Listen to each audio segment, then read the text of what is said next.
मैं अगर थोड़ा सा हम क्या मैं थोड़ी अगर सी हम आपकी तसहीह करूं, वो किसी पोजीशन में नहीं है ये शरायत रखने के लिए, तो फिर ठीक फिर है ऐसी बात भी नहीं कर रहे ना होंगे। शरायत फिर ऐसी दूसरे रख रहे होंगे। अच्छा फिर ऐसे फिर आपका मौकफ में उसकी नफी हो गई कि फिर वो ऐसी बातें भी नहीं कर रहे होंगे। एक रियलिस्टिक पॉलिटिशियन है, साथ इसहाक डार साहब बैठे हैं जो उनसे बड़े रियलिस्ट हैं और पॉलिटिक्स में, जिन्हें एस्टेब्लिशमेंट का पता है। खब्बे पास से शहबाज शरीफ बैठे हैं जो एस्टेब्लिशमेंट से किसी भी सूरत ना लड़ने पर यकीन कामिल रखते हैं। तो मेरा मतलब है ये दो लोग आमने सामने बैठे हैं, जूम पर मरियम नवाज बैठी हैं, सामने मीटिंग हो रही है, तो मरियम नवाज साहबा के पिछले 6 माह की, साल की पॉलिटिक्स आप सामने रख लें। मुझे यहाँ उन्होंने बड़ी यार फोन पर ख्वाजा आसिफ साहब को लिया हुआ है, तो ख्वाजा आसिफ साहब उनके साथ क्या बात कर रहे होंगे, एहसन इकबाल साहब मौजूद हैं, वो क्या बात कर रहे होंगे। मेरा मतलब है आप मुझे कोई एक नाम बता दें जिसको वो अपनी मीटिंग में कर रहे हो, तो वो कह रहे हो कि मियाँ साहब एर के तुसी आने हैं तो फौज दे कड़ाके कट देने। ऐसा कोई बंदा मौजूद है इर्द गिर्द? इमरान खान की पार्टी में तो आज उनके जो लीडर बच गए हैं वो कहते हैं कि मरवाए ही उन्होंने है, जो रोज इमरान खान को जाके कहते थे तुझे फौज दे कड़ाके कट देने। ठीक है ना, तो कड़ाके करते करते सारे आप आईपीपी च दौड़ गए ने और इमरान खान नु अटक जेल च पहुंचा गए ने। ठीक है ना, वो जो कड़ाके कटने की रोज बात करते थे वो आईपीपी में जाके बैठ गए हैं और बिल्कुल। इमरान खान को अटक जेल में पहुंचा गए हैं। तो मुझे नहीं लगता कि वहां ऐसा कोई आदमी उस इस वक्त वहां बैठा है जो किसी पॉलिटिकल एडवेंचर के प्रोग्राम के साथ नवाज शरीफ को वापस लाना चाहता है। वो अपनी एक इलेक्शन कैंपेन बनाना चाहते हैं, उनका ख्याल है एक मुश्किल नहीं नहीं, इलेक्शन इलेक्शन के लिए तो उनका देखे ना, जरूरत नवाज शरीफ की और दूसरी जो एक और बात उनके ज़हन में ये है कि नवाज शरीफ के आने से उनके वर्कर में एक मोमेंटम आएगा बस बस और वो मोमेंटम कितनी देर बरकरार रखा जा सकता है। मतलब ठुस भी तो हो जाएगा ना मोमेंटम। आप 4 महीने पहले नवाज शरीफ को ले आए, महीने डेढ़ में मोमेंटम ठुस हो जाएगा। उनका ख्याल है मोमेंटम ऐसा बनाया जाए कि वो बैलेट तक कायम रह जाए और वो बिल्कुल ट्रांसफॉर्म हो जाए किसी ना किसी तरह 2%, 5%, 10%, 12%, 15% बैलेट में, जिसकी वजह से पहली बात तो ये है कि इख्तियार कोई ऐसी चीज नहीं है जो प्लेट में रख के आपको दिया जाता है। क्या बात है। मतलब ये कोई, मेरा मतलब है कि ये एक असिस्टेंट कमिश्नर होता है, वो लगता है वो बड़ा बेख्तियार लगता है, उसकी जगह कोई एक और असिस्टेंट कमिश्नर लग जाए वो बहुत बाख्तियार लगता है।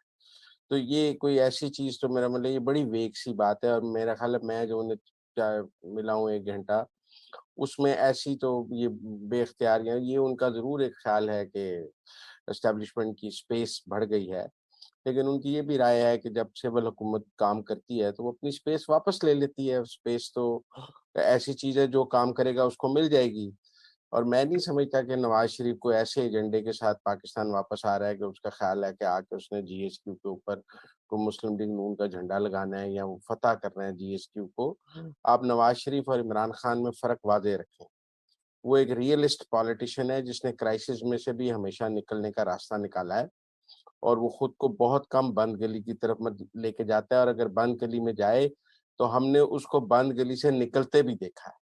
मतलब चाहे मुशर्रफ का मार्शल लॉ हो या ये जनरल बाजवा का हाइब्रिड निज़ाम हो, वो दोनों की कैद से निकल के गया है। उसने दोनों को गिरफ्तारी भी दी है, जेल में भी गया है और वहां से अपनी टर्म्स पर निकल कर भी गया है। मतलब कोई किसी से कोई उससे कोई प्रेस कॉन्फ्रेंस नहीं करा सका कि मुझसे गलती हो गई, माफी दे दें, मुझे जाने दें। आप मेरी बात समझे। जी। वो जब भी गया है वो एक ऐसे ऑनरेबल एग्जिट से लेके गया है जिससे उसकी सियासत बाकी रहे।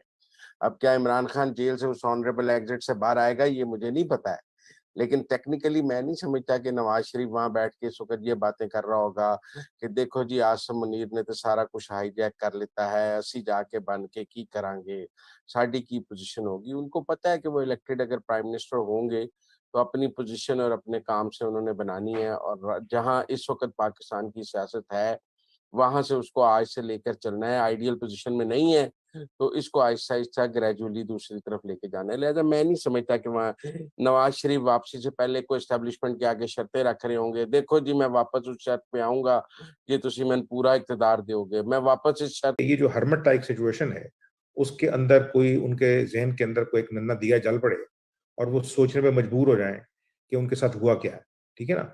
और उसके बाद अगर फर्ज किया जो भी उनका प्रोसेस चलना है वो इस तरह तो नहीं है कि जेल से जगह उनको छोड़ दिया जाएगा। वो अगर वो जमानत पे भी बाहर आएंगे तो वो इलेक्शन में तो शामिल नहीं हो सकते, ठीक है। वो मुजरिम है, इस वक्त उनके ऊपर सजा मिली हुई है।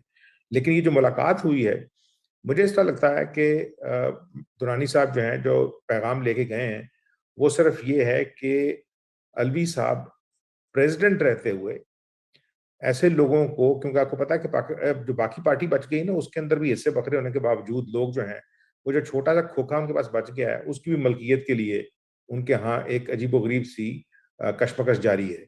तो अगर प्रेसिडेंट अलवी जो है वो खुद तो डायरेक्टली पॉलिटिक्स में इन्वॉल्व नहीं हो सकते, because he is the president and he has to play the bipartisan role, तो लेकिन एटलीस्ट वो ये जरूर कर सकते हैं कि देखो, चूंकि मुझे प्रेसिडेंसी में रहते हुए बहुत सारी इनग्रेस है इंफॉर्मेशन तक, मुझे पता है कि कौन लोग हैं, क्या कर रहे हैं, अगर नहीं पता तो मैं पता कर सकता हूँ। तो ये मुझे लगता है कि ये मुलाकात है, ये करवाई गई है दुरानी साहब की बैकग्राउंड देखते हुए। ये मेरा ख्याल है, मैं गलत हो सकता हूँ। और वो इस वजह से है कि शायद जो पास्ट रवैया है मुस्लिम लीग नून का भी और पीपल्स पार्टी का भी, उसको देखते हुए, देखें इमरान खान जो है ना, उन नवाज शरीफ ने, हालांकि उनको 3 दफा निकाला गया है हुकूमत से, और ये कोई ब्राउनी पॉइंट्स नहीं है नवाज शरीफ के लिए, नवाज शरीफ ने वो काम नहीं किया जो इमरान खान ने किया है, ठीक है ना। और मेरा ख्याल है कि जो उसकी पॉपुलैरिटी थी वो उनके अपने जहन में जरूर से ज्यादा जल्दी पक गई थी। अगर इमरान खान इस वक्त प्राइम मिनिस्टर होते, ठीक है ना, और उन्होंने अपनी हुकूमत जो है उसको बचा लिया होता, और बाजवा साहब जो है वो हिस्ट्री हो चुके होते, और नया आर्मी चीफ जो है वो उनके साथ मिलके खेल रहा होता या मार्शल लॉ लगा चुका होता, ठीक है। तो इमरान खान जो है उन्होंने तो अपनी किश्ती खुद डबोई है। नवाज शरीफ की किश्ती को नवाज शरीफ ने खुद नहीं डबोया मेरे ख्याल में, ठीक है ना। ना 99 में हुआ था इस तरह जब कारगिल का इशू था, और ना ही मतलब 2016 में जबकि इन्होंने पनामा कामा ढूंढा था। तो उस वक्त तो नवाज शरीफ देखे ना, उन्होंने तो इस खौफ से कि फॉरेन मिनिस्ट्री का जो फुटप्रिंट है उसमें जो 4-5 इश्यूज हैं जिसको एस्टैब्लिशमेंट लेके चलती है, the policy with America, the policy विज़-विज़ India, the policy on Afghanistan, the policy on nuclear, उसके ऊपर तो उन्होंने कहा कि ऐसा ना हो कि मेरा फॉरेन मिनिस्टर को ऐसा बयान दे दे जिसकी वजह से फड्डा पड़ जाए। उन्होंने पोजीशन ही अपने पास रखी थी, और बड़ा क्रिटिसिज्म होता था कि जी ये देखें ना, नवाज शरीफ जो है उसने पोजीशन नहीं दी, फॉरेन मिनिस्टर कोई नहीं है। उन्होंने कहा भाईजान, अगर नवाज शरीफ के पास ही फॉरेन मिनिस्ट्री है तो मुल्क का दौरा करेगा एज फॉरेन मिनिस्टर, तो फॉरेन मिनिस्टर के तौर पर जाएगा या प्राइम मिनिस्टर के तौर पर जाएगा, ठीक है ना। तो इन दोनों का जो कंपैरिजन है ऑन पॉलिटिकल लेवल, वो मेरा ख्याल है इक्वल नहीं है। इस वजह से कि इमरान खान जो है उनको पहली हुकूमत मिली है, और पहली दफा उन्होंने अपनी गलती के साथ, यानी जिनके साथ वो एक पेज पे उनका दावा करते थे, जो ये कहते थे उस शख्स ने जितना जमहूरियत को तकवीयत पहुंचाई है, यानी जनरल बाजवा, उतनी तो कभी किसी ने पहुंचाई नहीं, वो इमरान खान के मोहम्मद बिन कासिम थे, ठीक है ना।